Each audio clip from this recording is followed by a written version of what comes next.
हरिओम बसंतपुर। हरिओम बसंतपुर।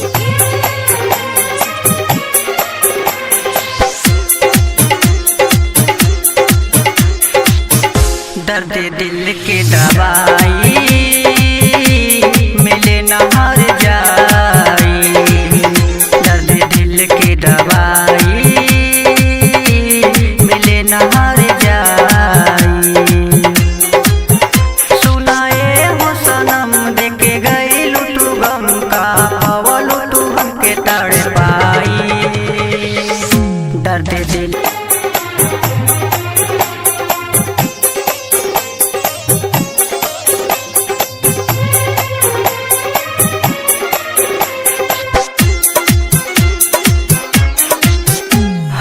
जान से ज्यादा कोई रही, जान तोहरा से हम प्यार हो।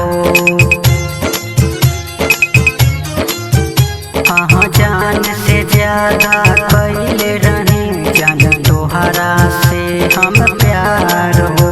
डोली चढ़ी के तू तो चली दिहलू, छोड़ी हमारा के पीछे मजेदार हो। ना देखावा मुखड़ा कैलू दिल के टुकड़ा, गैर खातिर दिलू हमके ठुकराई। दर्द दिल के दवाई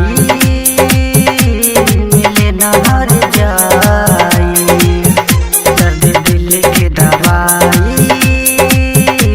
मिले न हर जाई।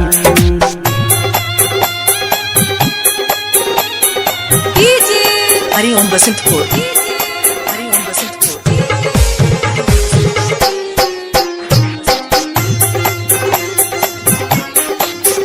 अब उठ गइल हो भरोसा बा, बोलू हो सुनो प्यार से।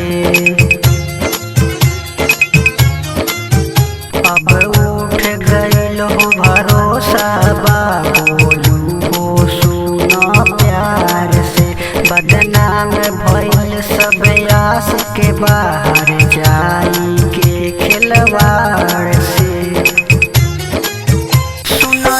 वकीले से बढ़ जाता हो कले से, याद जीवन भर मिटे तड़ पाई। दर्द दिल की दवाई मिले न हर जाई, दर्द दिल की दवाई मिले न हर जाई। सुनाए हो सनम देके गई लुटू गम का बवलू तू हमके तड़ पाई। दर्द दिल की दवाई मिले न हर जाई, दर्द दिल की दवाई मिले न हर जाई, दर्द दिल की दवाई मिले न हर जाई, दर्द दिल की दवाई मिले न हर जाई। हरिओम बसंतपुर।